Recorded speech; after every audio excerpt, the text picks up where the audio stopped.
Welcome to our deep dive. Today we're looking closely at Take-Two Interactive Software. That's TTWO on the market. They're the parent company behind some massive games, Grand Theft Auto, NBA 2K, BioShock, huge franchises. And our mission here is really to unpack a bit of a puzzle. You've got this company posting genuinely outstanding results, really strong performance, but then the stock price falls significantly, over 10% in the last month. So we're looking at the source to figure out, is this recent dip down below $232, just the market may be overreacting? Or is it a real warning sign tied to, well, one big piece of news, a major delay? Right. And before we get into the weeds on that, just the essential reminder for everyone listening, this conversation, our analysis here, it's purely for informational and educational purposes. Okay. It's definitely not financial advice. Always do your own independent research before making any investment decisions. And yeah, the situation you described is a kind of classic market behavior, isn't it? Future expectations often trump current reality. You see these fantastic current numbers, but they're almost completely ignored because of a shift in the timeline for what is, let's be honest, their most critical upcoming release. Okay, so let's start right there. The trigger. The stock clearly reacted badly right after they announced another delay for Grand Theft Auto the 6th. That's the one. The new date they've given is November 19th, 2026. Yeah. And yeah, the sources are pretty clear that news hit, and the selling started almost immediately. Investors had to adjust their models, pushing out that big revenue spike they were counting on sooner. But hang on, isn't the whole "we're delaying it for polish" line sort of the standard playbook? Every publisher says that. Do the sources give us anything concrete suggesting this isn't just, covering for development issues? That's a fair question. Definitely a healthy skepticism to have. Management's argument really leans on their history and what they see as their core strength. They're sticking to the line. Strategic delay, ensuring an unrivaled, polished entertainment experience. And they add that, looking back, they've never regretted making similar calls for quality. They tie this directly to their competitive advantage, what analysts call their wide economic moat. Okay. And that moat, it's built on intangible assets. Basically, their killer IP and their proven ability to deliver these incredibly high-quality games time and time again. Right, like GTA V. The sales numbers on that are just staggering. Exactly. Over 220 million units sold. Yeah. When you have a track record like that, a delay to ensure the next one is just right makes strategic sense. They'd rather nail a generational hit than rush it for a specific quarter. And generally, the market, despite the short-term hit, kind of trusts their process on this. It still feels a bit jarring, though. Stock tanks, but the actual business performance, it's flying. Let's shift gears then and really dig into those numbers that got lost in the shuffle. The Q2 fiscal 2026 results. Okay, first, net bookings. That's the big one in gaming, right? It's basically their version of revenue, the actual cash coming in from game sales, digital, physical, the whole lot. Yep, that's the key metric. And they hit a record $1.96 billion. That's up 33% from the same time last year. I mean, that's huge growth. It really is phenomenal growth. And what's driving a lot of that and what gives it stability is the engagement they're seeing. Recurrent consumer spending, RCS, that's things like in-game purchases, add-ons, subscriptions. The ongoing stuff. Easily. That climbed 20%. And maybe more importantly, RCS now makes up a massive 73% of their total net bookings. Wow, 73%. Yeah, and that figure is crucial. It tells you there's real stability in their revenue streams. It's not just about big one-off launches. You've got these mobile games, the sports titles, they're like annuities, generating consistent cash. That's what allows them to fund these enormous development cycles, like for GTA EA, and frankly, absorb the financial impact of a delay. Okay, so the current business is strong, but they also raised their guidance for the full year, even with GTA pushed out. Is that purely confidence in the rest of the portfolio, or are they just sort of shifting expectations around? Can the other games really fill that GTA-size hole for FY26? Well, it signals strong confidence, I'd say. Despite moving that massive GTA AAA revenue bump into fiscal 27, they actually increased the full fiscal year 2026 net bookings forecast. They're now guiding to $6.4 billion to $6.5 billion. That's still around 14% growth for the year. And specifically, they're now expecting RCS, that recurrent spending, to grow about 11% for the full year. That's more than double what they previously forecast. So it suggests that, yes, the rest of the portfolio is performing exceptionally well and filling that gap quite effectively for now. Right, so if they raise guidance, let's talk specifics. How exactly are they hitting these kinds of numbers without GTA VI contributing this fiscal year? It must be the diversity of their games paying off. Absolutely. It's not just hope. You can see it across different parts of the business. Take NBA 2K26. It launched really strongly, apparently set some records, drove a lot of in-game spending. Daily active users were up almost 30%. That's your reliable sports franchise delivering. Consistent performer. Definitely. Then you look at mobile.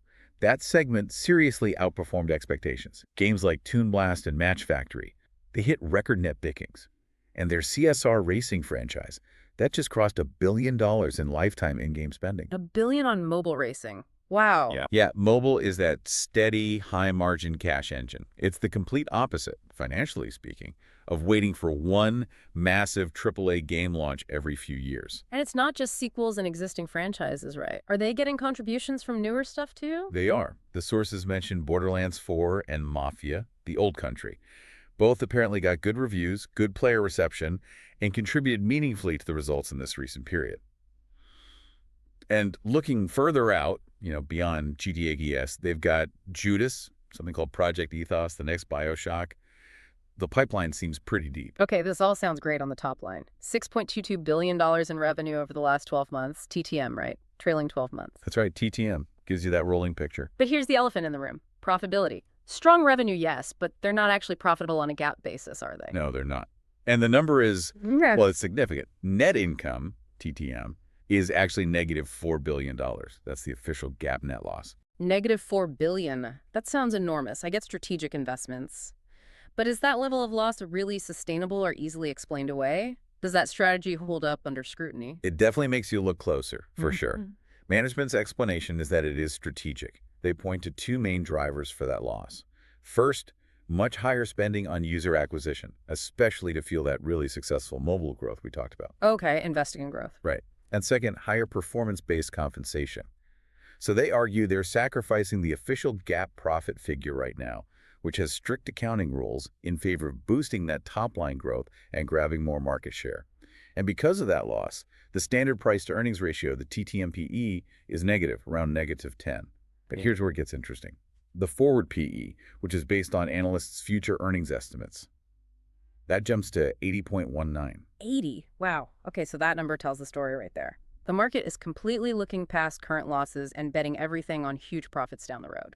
Absolutely. An 80 forward PE basically means the market believes the future earnings stream, heavily reliant on GTA 6, is so certain and so massive that it's willing to pay a very, very high premium today. They're also banking on future margin improvements. How so? Well, Take-Two is planning to shift more towards direct-to-consumer sales, particularly on mobile. Recent rule changes are making this easier, and it means they can cut out the commissions paid to app stores, which should boost margins. Makes sense. And what about debt? How's the balance sheet looking? They do have debt, about $3.5 billion in total debt versus roughly $2.1 billion in cash. So their net cash position is negative $1.4 billion. Not ideal, but management frames their spending as strategic, pointing to things like increased capital expenditure, about $180 million, partly used to buy an office building to support their operations. It's all part of the investment narrative. Okay, so let's try and pull this together. We've got these two kind of competing forces, don't we? On one hand, you have really impressive current operational success driven by that strong recurring revenue from sports and mobile. But on the other hand, there's this clear, massive reliance on one future blockbuster GTA VI, which is now delayed. And the valuation, that forward PE of 80, seems entirely pinned on that future success. Exactly. And looking at what analysts think gives some context, the stock is currently trading around $232. Our own fair value estimate, based on the fundamentals, is a bit higher, around $250, so potentially undervalued after the dip. Okay. But analysts are generally even more optimistic. The average price target over the last 6 months is up to around $277. And you've got recent targets from major firms like UBS and Jefferies pushing close to $292, even $300. So most analysts seem to agree with the market's long-term view despite the delay. It seems that way. It reinforces that idea we talked about. The delay is seen as a short-term issue, maybe even one that strengthens the long-term quality moat argument. The market's gaze is fixed firmly on fiscal year 2027, when revenue is projected to potentially jump to over $9.4 billion, driven almost entirely by GTA VI. That's why they're willing to accept that high valuation now. So coming back to our initial question, the dip looks less like a sign of fundamental business problems and more about the market adjusting for timing and maybe the concentration of risk. All eyes are on that one game's execution. That leads us to a really interesting final thought for you, the listener, to chew on. Think about that extreme reliance on GTA VI for future profits. We're talking about earnings per share potentially jumping from around $2.90 in fiscal 26 to over $9 in fiscal 27. It's a huge leap. So the question becomes, does this strategic delay, framed as ensuring quality, actually give you more confidence that they'll hit those massive numbers? Or does it simply mean even more risk is now packed into that single future year? Yeah, that's a critical question. Certainty versus concentrated risk. Definitely something to think about. Well, thank you for joining us for this deep dive into the sources on Take-Two Interactive. We hope this breakdown helps you understand the complexities here, the difference between how a company is actually performing day to day and how the market might value its future prospects, especially in the games industry. If you found this analysis useful, we'd really appreciate it if you'd support the channel. Please subscribe and definitely hit that notification bell so you don't miss our next deep dive. Thanks for your engagement.